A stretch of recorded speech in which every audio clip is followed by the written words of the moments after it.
Chain में आए, जूता खा के आए, लात खा के आए, उसका दर्द नहीं है। वर्जिनिटी टेस्ट का कल आप ले आके पीडीएफ दिखा दीजिएगा कब होता था।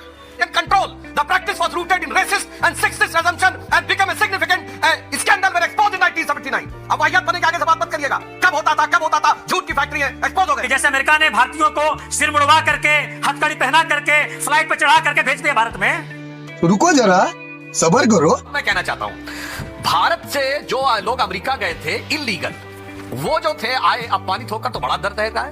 भारत से लीगल जाते थे कांग्रेस के जमाने में, शाहरुख खान के कपड़े उतरवाए गए थे। दोस्तों, आज देश की राजनीति में एक बहुत ही अजीब विरोधाभास देखने को मिल रहा है।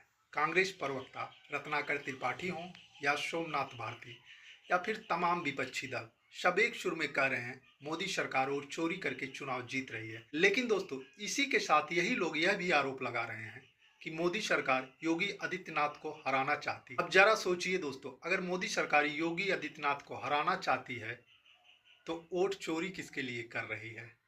यानी आरोप भी खुद ही और तर्क भी खुद ही काट रहे हैं। इसे से साफ पता चलता है कि विपक्ष का मानसिक संतुलन पूरी तरह डगमगा चुका है। दोस्तों, इसी बौखलाहट में सोमनाथ भारती जैसे नेता यहाँ तक बोल गए कि जिस तरह अमेरिका ने अवैध भारतीयों को हाथों में जंजीर बांधकर प्लेन से भारत भेजा था, वैसे ही आप लोग बांग्लादेशियों को कब भेजेंगे? लेकिन दोस्तों, यह लोग यह बताना भूल जाते हैं कि जिन भारतीयों को अमेरिका से भेजा गया वो इलीगल इमिग्रेंट थे, और जब भारत में घुसपैठियों को बाहर भेजने की बात होती है, जब अवैध बांग्लादेशियों के खिलाफ कोई आवाज़ उठाता है, तो यही लोग मानवाधिकार का ढोंग करने लगते हैं और राष्ट्रहित के खिलाफ खड़े हो जाते हैं। दोस्तों, यानी देश की सुरक्षा की बात करो तो समस्या, घुसपैठ रोकने की बात करो तो समस्या, और अवैध लोगों को बाहर निकालो तो भी समस्या। इन्हीं सारे मुद्दों पर आज की यह जबरदस्त डिबेट है, जहां राज्यसभा सांसद सुधांशु त्रिवेदी ने कांग्रेस और विपक्ष की एक एक दलील की जबरदस्त धुलाई कर दी। तो दोस्तों, आपसे निवेदन है इस वीडियो को अंत तक जरूर देखें ताकि आप समझ सकें कि वोट चोरी, योगी विरोध और घुसपैठ जैसे मुद्दों पर विपक्ष की असली सोच क्या है। तो चलिए दोस्तों, देखते हैं आज की यह जबरदस्त डिबेट। आइए देखते हैं, बैठचंद मजा आएगा। तो चलिए शुरू करते हैं।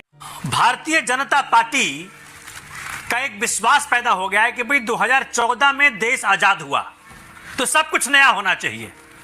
पार्लियामेंट नया बने, नॉर्थ एवेन्यू साउथ एवेन्यू खत्म करके सारे मंत्रालय के भवन नया बने, criminal laws just for the sake of making it नया बने, लेबर लॉ नया बने, भले उसमें कमजोर कर दिया जाए उसको। अभी बदत है भाई, अभी बदत है। उन्होंने तो कम से कम सरकारी बिल्डिंगें बनाई, उन्होंने कम से कम नए नियम बनाए। आपने तो सिर्फ अपना नया घर ही बनाया था आपके नेता ने। उसी चक्कर में आप दिल्ली से निपट गए सोमनाथ भारती जी।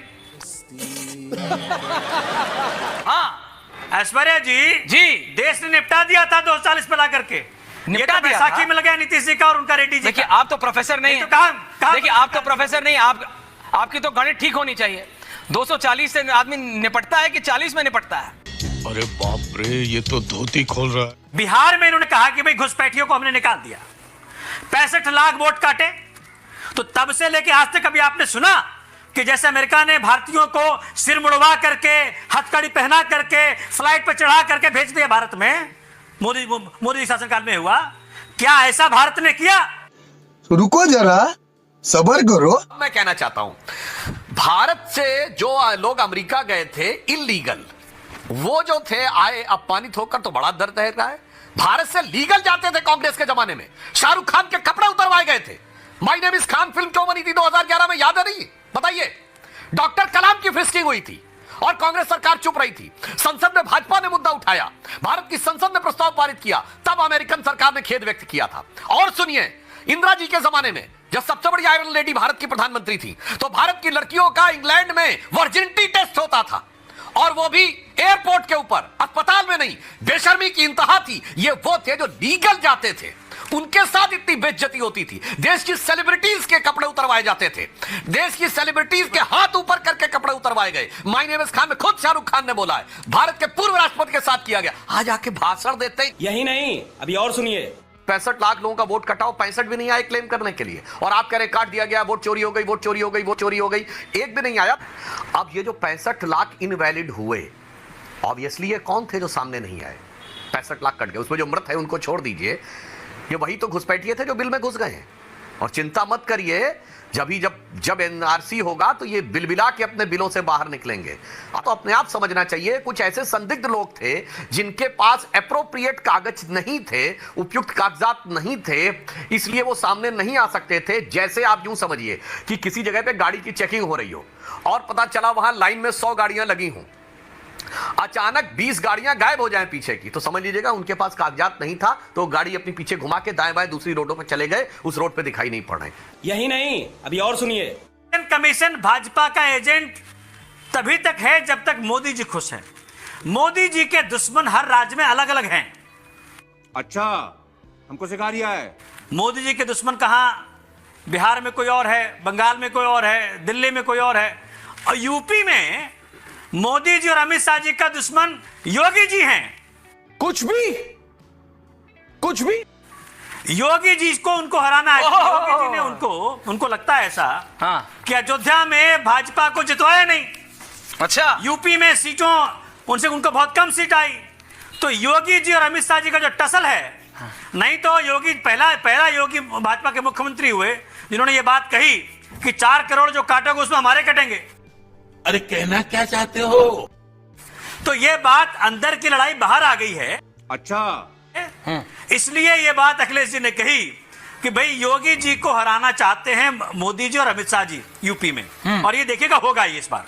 अद्भुत तर्क दिए जा रहे हैं, और मतलब कि अगर वो पहले तो प्रिज्यूम कर रहे हैं कि सारे वोट भाजपा कटे, और भाजपा वोट कटे तो भाजपा के नेतृत्व ने 4 करोड़ वोट कटवा दिए। भाई साहब, 4 करोड़ वोट कटने के बाद तो केंद्र में सरकार आना मुश्किल हो जाएगा। अद्भुत तर्क देते हैं, मतलब एब्सर्ड, इलॉजिकल, फेनेटिक बात बोलने की पराकाष्ठा कर देते हैं ये लोग मोदी जी के विरोध में। बयान पलट दे साथ हो रहा है, उसके लिए जितना इमोशनल हो रहे हैं, अपने जमाने में लीगल के लिए नहीं बोल पाते थे। भाजपा को सेलिब्रिटीज के लिए दर्द है और किसी का थोड़ी है, बाकी चेन में आए। अब आप चाहते हैं कि राहुल गांधी के लिए भी हो जाए, आपके लिए तो राहुल गांधी भी सेलिब्रिटी है ना। नहीं, आपके लिए राहुल गांधी से कम कोई सेलिब्रिटी ज्यादा है नहीं। आपके लिए क्या, आपको क्या चाहते हैं शो पे कि नहीं आज मुझे? नहीं जली ना, तेरी भी जली ना। चाहते, मैं क्यों नहीं चाहता हूं, लेकिन आपके लिए राहुल गांधी के अलावा कोई और सेलिब्रिटी है नहीं त्रिपाठी। मान लीजिए, बस बात यही है। आपने बीजेपी ज्वाइन कर लिया, मैं क्यों करूंगा? दिग्विजय सिंह जरूर बीजेपी करने वाले।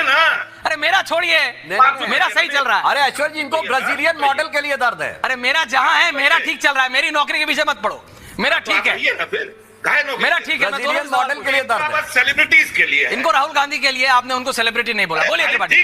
Okay, it's yours, floor is yours. बोलिए, चलिए बोलिए। आम आदमी का दर्द नहीं है, वो चेन में आए, जूता खा के आए, लात खा के आए, उसका दर्द नहीं है। वर्जिडिटी टेस्ट का कल आप ले आके पीडीएफ दिखा दीजिएगा कब होता था। देखिए रत्नाकर जी, बदतमीजी से डिबेट मत किया करिए, पर्सनल कमेंट करके, और झूठ मत बोला करिए। जरा फोकस करिए। ये आदमी कहता है कि कोई वर्जिडिटी टेस्ट नहीं होता था। मैंने कहा सुनो रत्नाकर त्रिपाठी जी, अब कान खोल के सुनो, मैं बता रहा हूं। इन लेट 1970s, अब चाहे मत करिए, शांति सुनिए। व्यक्तिगत कमेंट करते हैं बेहुदेपन के, और उसके बाद कहते हैं झूठ बोल रहा, झूठ की फैक्ट्री है। सुनो कान खोल के। In late 1970s, British immigration officer subjected women from India to mandatory and invasive virginity test as a means of immigration control. The practice was rooted in racist and sexist assumption and became a significant scandal when exposed in 1979. अब वाहियात पने के आगे से बात मत करिएगा। कब होता था, झूठ की फैक्ट्री है, एक्सपोज हो गया आप। और रोज आते हैं इस उम्मीद पे, आज जीतेंगे, कल जीतेंगे, परसों जीतेंगे, रोज हारते हैं।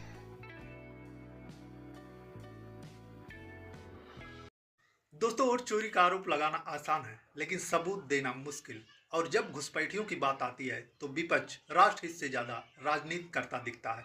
तो दोस्तों, वीडियो कैसा लगा कमेंट में जरूर बताइएगा। चलिए फिर मिलते हैं ऐसी ही किसी वायरल वीडियो के साथ। तब तक के लिए जय हिंद, जय श्री राम।